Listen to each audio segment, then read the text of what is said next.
May napapansin ko, ba't parang ang laki ng fish pan na to? Hala! Hey mga kalab, magandang tanghali sa inyo mga kalab. So ngayon ay may gagawin ako ngayon. So mangunguha tayo ng crabs at siyempre gamit natin yung bubo. At siyempre ipapakita ko sa inyo yung bubo kung ano yung bubo. Actually medyo napunit yung aming bubo, so kailangan pa talaga natin tatahiin muna. At siyempre yung bibi ko ay hindi kami magkasama kasi nagbabago siya ng silig. Walis ting-ting. Kasi nandito ako sa fish pan sa aking mama kasi kinukuha ko yung bubo namin noon sa fish pan sa aking mama. Nagpambot kasi ako kasi ginakarga ko yung bubo namin para may gagamitin tayo. So nakita ko yung fish pan namin, nakakamis. Sad nga. So joke lang kasi wala na yung fish pan, so wala na tayong nandito lang tayo sa fish pan nila mama, kaya nagkukuha lang tayo sa ating bubo para gagamitin natin mamaya. So ngayon mga kalabay, ipaghanda na yung mga mata nyo para makikita nyo kung ano yung ginagawa namin at siyempre para may matutunan din kayo kung paano kunin yung crabs. So yun mga kalab, munguha na tayo ng crabs.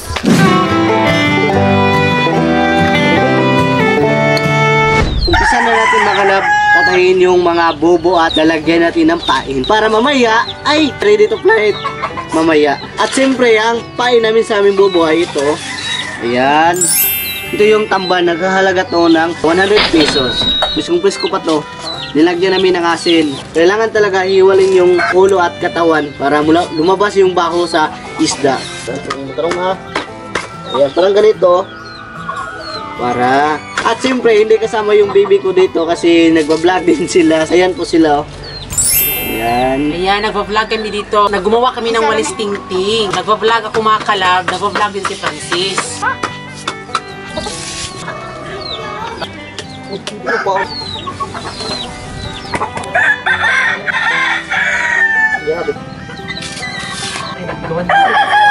Ayan mga kalab, parang ganito mga kalab oh. Maraming butas oh.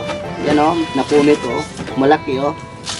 Pwede na pumasok yung mata mo dito ha. Ito ay tatayin natin kasi ano, malaki yung butas. So ngayon ay paglagay tayo ng pain, dito natin lalagay o. So ngayon ipapakita natin sa inyo ha. Wait lang. Wait for me, aking kulot. Ito yung butas yung makalabo. Dito lumabas yung crabs. Pag makahuli tayo, dito natin ano, ipapalabasin natin oh. Parang ganito. Yan na mo, bago natin yan. Tapos ay sisirado muna natin. Ang kailangan natin na isisirado ay yung dahon ng niyog. Parang ganito lang. Madali lang to mga kalab. Easy lang to yung ano, paglagay ng serdura sa ating bubo. Ayan. Okay na okay. Ayan. Lalagyan. Ito paon din. At ito yung pain. Ayan. Hindi naman nagpaon na itong paon dyan.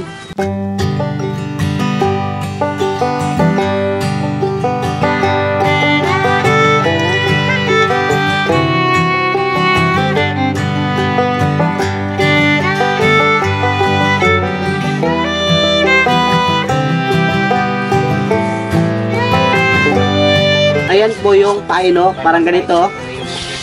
Ayan, parang ganito. Ilagay natin dito, sample nga oh. Parang ganito, ilagay natin. Tapos pumasok yung crab dito ano. Ayan, pumasok na. So yung mga labay, pain na lang talaga itataan na talaga natin doon sa lalagyan ng ating bubo. Hakutin muna natin para doon natin lalagay sa pambot namin. Ayan mga kalab, dahil natapos na natin natahi yung mga napunit at siyempre nalagyan na din natin ng pain. Ito na yung itsura ngayon oh. Ayan. Ito lahat ay 47 lang lahat. Mamaya mga kalab ay makikita natin, ilalagay natin doon sa mga fish pan na wala nang nagre-rinta, medyo nabuswang na lahat. Doon natin lalagay itong mga bubo para makakuha tayo ng crabs mamaya.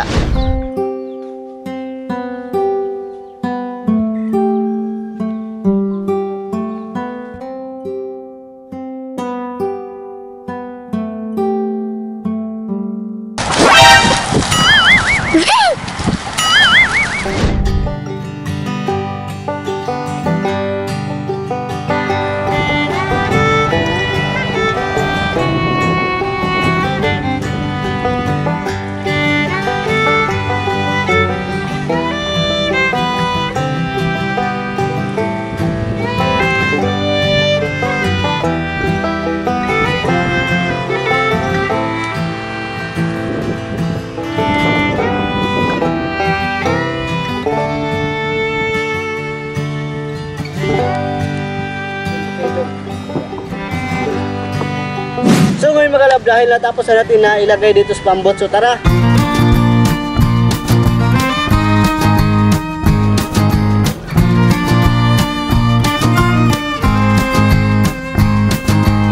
So yun mga kalab, dahil nakarating na tayo dito, tayo ilalagay natin yung bubo. Wala nagre-renta ito kasi lasang na to. Medyo na marami ng damo dito. Ayan po. Ayan. Dito namin ilalagay yung panggal bubo namin. So ayan.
Ayan mga kalab, sa wakas natapos na din yung pagtaan namin sa bubo. Nakakapagod talaga mga kalab. Hindi talaga basta-basta. Medyo nagabihan na tayo. Bukas natin ito lilibahin mga kalab ha, para makita natin kung meron ba tayong makukuha bukas. Sana meron tayong makukuha. Sana marami yung makukuha natin. So ayan mga kalab, dyan na kayo mga kalab. Bukas natin ito lilibahin na. Just keep watching. So yun mga kalab, dahil nakarating na tayo. So basang-basa talaga natin kasi alam na ninyo mga kalab, subang lapok talaga ito, madaming lapok. So yan po. So ngayon ay uuwi na tayo, tara.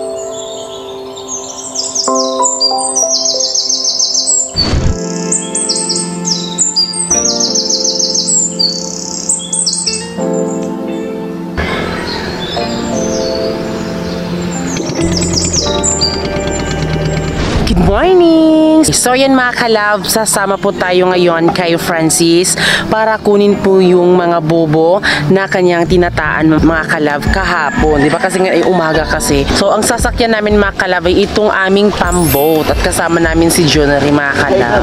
Hi mga kalab! So ngayon mga kalab, pupunta na tayo doon. Excited din ako makakita sa mga alimango mga kalab dahil para maibentan naman mga kalab, no? So ayan, nakasakay na po tayo ng pamboat.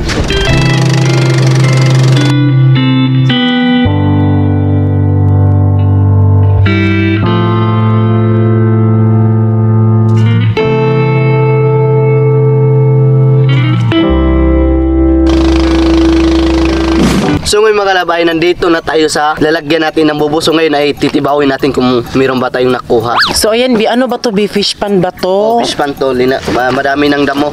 So fish pan pala to mga kalab. Hindi na Ayan. to nilagyan ng mga isda kasi marami na itong buswang. Nasira na to yung mga fish pan nila dito. So halata talaga mga kalab na matagal na talaga na hindi na nilalagyan ng fish pan na to kasi sa sobrang mga puno-puno. So ngayon ay kukunin ko na mga kalab yung tinataan ko. So sana mayroon tayong makuha.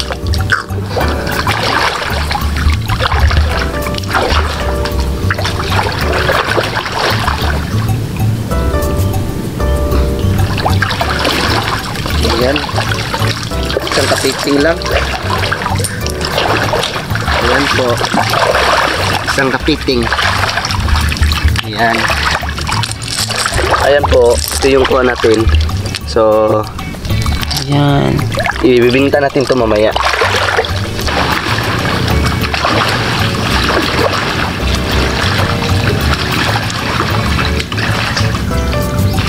Ayan, medyo malaki-laki ito itong kuha. Dalawa pa. Nasaan Bi? Yan po. Wow. Yung isa maliit. Yun ang po ni Francis. So, 3 na.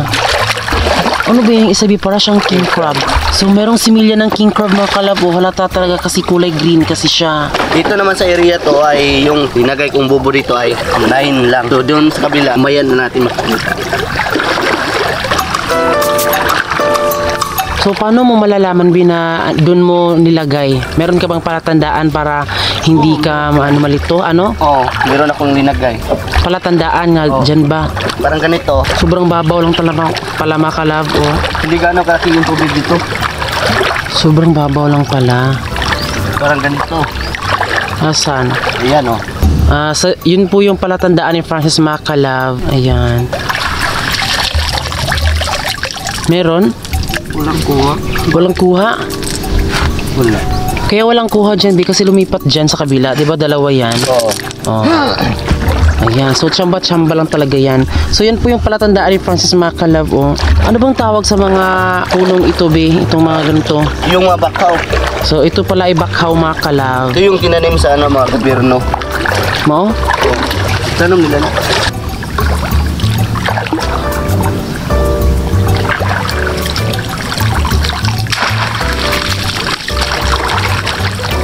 Ayan. Isang kuha tayo. Ayan po. Ano yan, Bi? Ayan po, may kinagat niya, tambasakan, malaki. Bi, ba't maraming alimango dito? Kasi alam mo, Bing, malapit lang yung dagat dito. Kaya maraming limango dito. Siyempre mga kalab, fish pan din to, di ba? Kaya siguro maraming mga kapiting dito, Bi, kasi di ba? Fish pan ito. Siyempre, nanganak na talaga yung kanilang ina. At siyempre, malapit din sa ilog.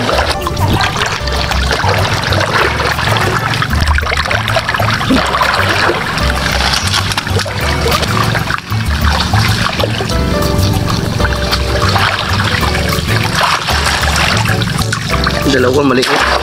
Kita mo. Ayan o. Isa. Dalawa. So ayan, meron tayong kuha. Dalawa.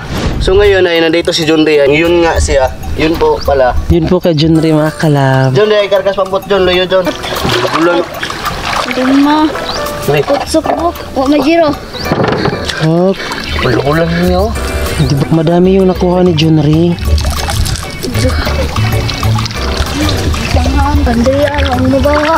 Wala naman. Meron, Bi? Wala. Meron? Meron isa. Oh, merong isa daw mga kalab. Isa ka? Angon pa. Ano doon?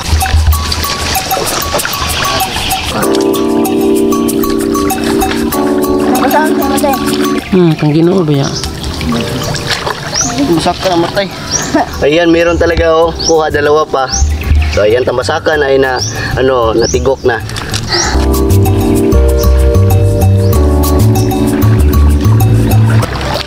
Ayan, dalawa din. Yung nakuha natin.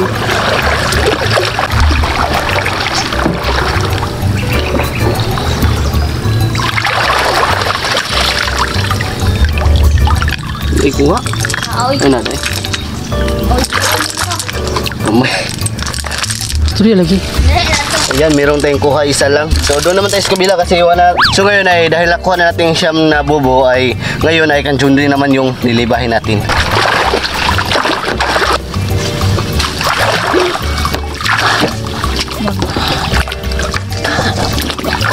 Ah, wala. Wala ako. Di ba na? Ay, kuha. Ay, go. Malas ang mukha rin. Isa may kargas liwi yung. Ano sa mga buwa? Buwa naman ako.